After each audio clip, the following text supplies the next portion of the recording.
오늘 사무엘하 12장은 이제 하나님께서 어떻게 일하시는지 우리가 이제 한번 보면 좀 은혜가 많이 될 것입니다.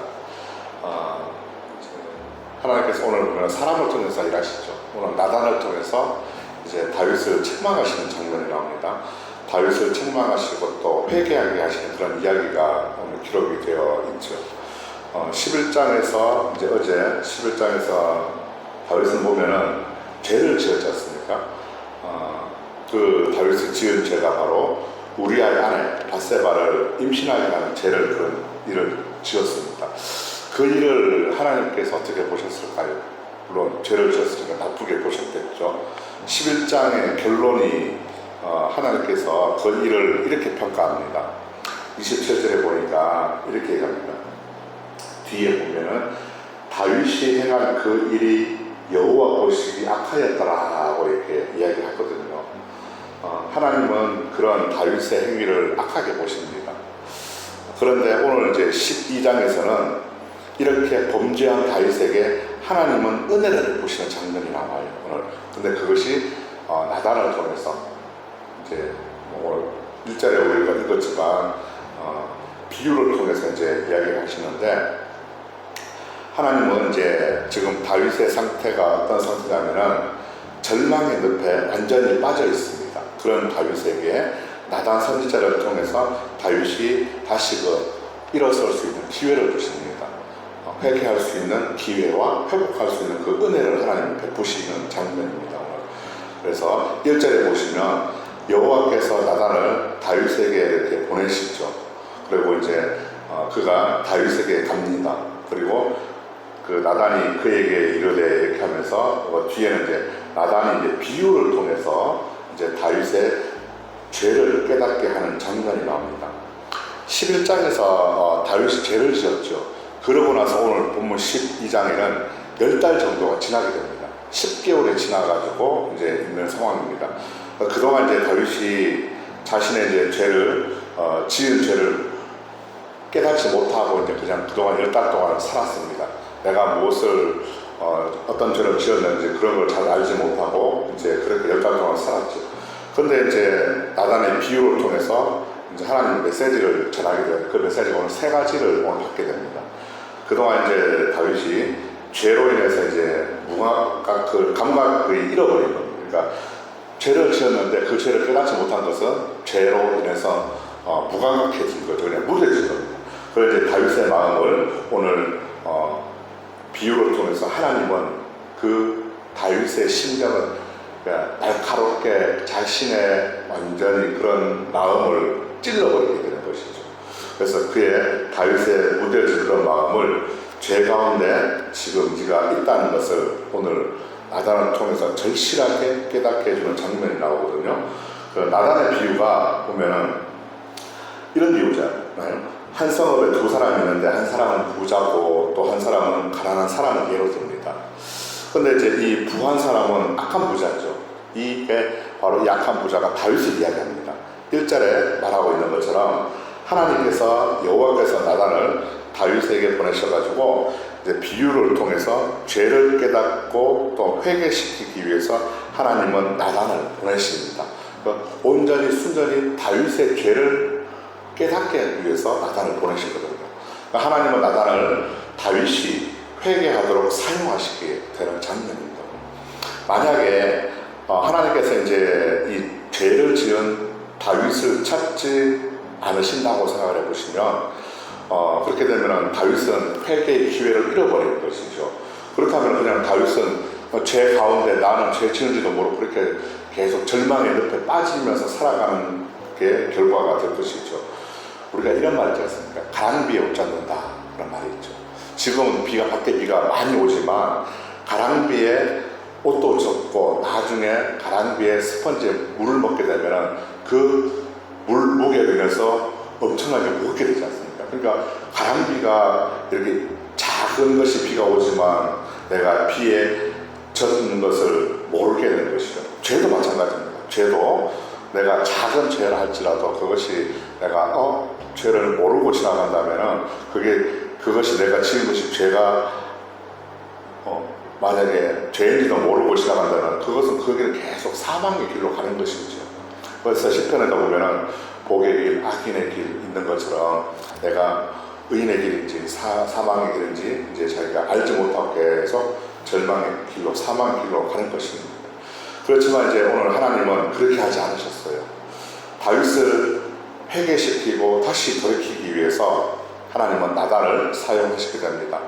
그렇게 해서 이제 하나님께서는 진정으로 회개하는 다윗에게 또 하나님과의 관계가 이제 다시금 회복되는 표시로 아들 솔로몬을 주시게 됩니다. 그렇지만 이제 죄 가운데 그 낳은 아들은 어떻게 되죠? 하나님께서 치시게 됩니다. 오늘 읽지는 않았지만은 앞에 이제 그런 얘기고 7절부터 15절까지는 이제 나단의 경고가 나오고 예언이 이제 기록되어 있습니다. 그래서 다윗은 그 나단의 비유가 그냥 남의 이야기인 줄 알고 이제 화를 막 내지 않습니다. 화를 막 냈거든요. 이제 그렇지만 이 나단이 악한 부자의 비유가 바로 이제 다윗 당신이라고 얘기해 줍니다. 이 악한 사람이 당신이라고 화를 내었지만 그 화를 낸 사람이 내 얘기라는 걸 듣고 이제 나단은 하나님의 메시지를 다윗한테 전해줍니다. 7절 8절 보면은 바로 이제 그 메시지가 나옵니다. 첫 번째 메시지가 뭐냐면은 나단이 하나님을 통해서 하나님이 나단에게 다윗에게 전해줄 메시지는 7절 8절 첫 번째 메시지가 바로 이겁니다. 당신은 하나님의 크신 사랑을 받은 사람이었다는 것을 기억하게 됩니다. 너는 하나님의 크신 사랑을 받은 사람이었다. 지금까지 네가 살아오면서 하나님의 크신 은혜를 받은 사람이었다 하는 겁니다. 우리도 마찬가지지 않습니까? 지금까지 우리가 살 수 있었던 건 하나님의 크신 사랑을 받았기에 우리가 여기에 있는 줄 믿습니다. 두 번째는 이제 9절에 보면은 이겁니다. 그런데 네가 하나님의 크신 사랑을 받았지만은 너는 그 크신 하나님의 사랑을 무색하게 만드는 파렴치 않은 죄를 저질렀다는 것을 이야기해 줍니다. 그게 두 번째 메시지입니다. 또 세 번째 메시지는 10절에서 15절인데요. 결론입니다. 그래서 너는 어떻게 되느냐? 그러므로 너는 하나님께 마땅히 징계를 받아야 할 것이다 라는 겁니다. 그런데 하나님은 은혜를 보세요.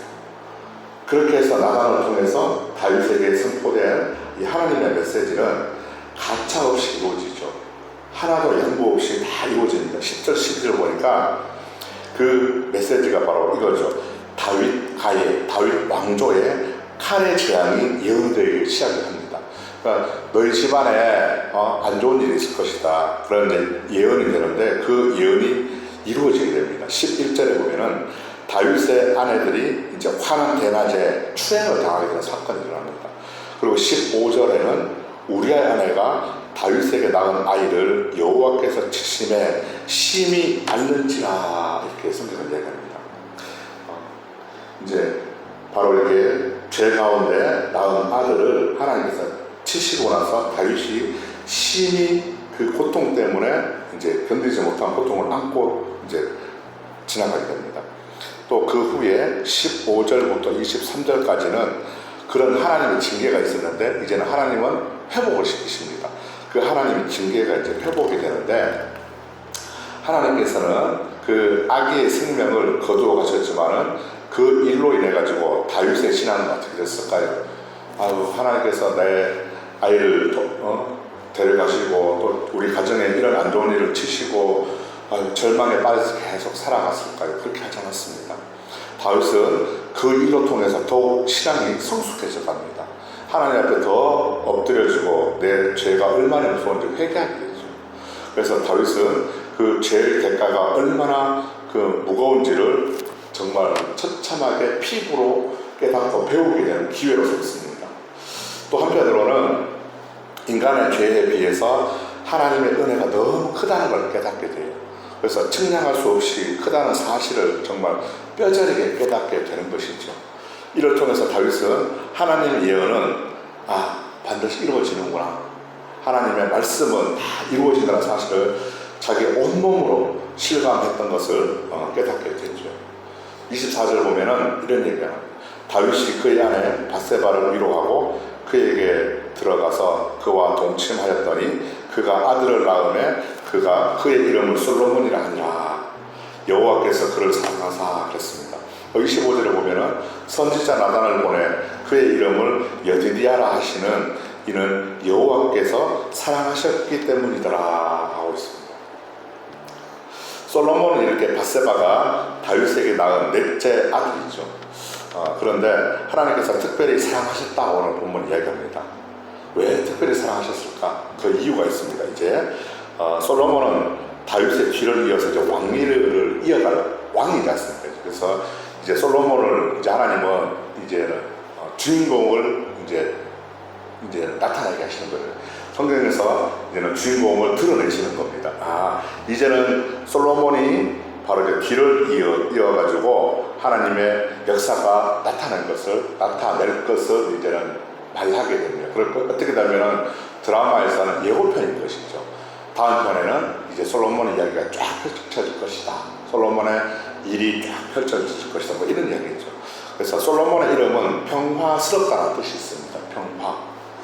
여기서 우리는 다윗을 통해서 우리가 알 수 있는 것은 하나님은 죄인을 살려두시지만 그 죄의 대가는 철저하게 벌하신다는 하나님의 속성이 나옵니다. 사랑과 공의죠.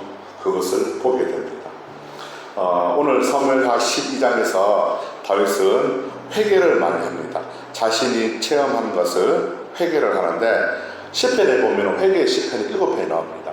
그 중에서도 51편이 오늘 본문이 배경이 이제 회개이신데 이 사무엘하 12장이 오늘 51편이 배경입니다. 그래서 자신이 회개하고 철저하게 하나님의 은혜를 깨닫던 그런 이제 그것을 적은 것이 이제 10편 51편이다 하는 겁니다. 다윗을 통해서 이제 우리가 하나님은 어느 누구도 죄에 대해서는 그냥 지켜만 보고 계시지 않는다는 사실을 우리가 알게 되죠. 하나님은 그 죄를 대해서 죄를 반드시 묻고 책임을 지신다는 겁니다. 하나님께서 우리에게 죄를 깨닫게 하는 것, 때로는 우리가 기도하다가 나의 아픔을 건드릴 수도 있습니다. 말하기 싫은 것, 또 내 죄가 드러나게 할 수도 있습니다. 그런데 그 죄를 깨닫게 하시는 것이 뭐라고요? 오늘 바로 우리가 다윗을 통해서 볼 수 있었던 것처럼 하나님은 죄를 깨닫게 하시는 것이 은혜입니다. 우리에게.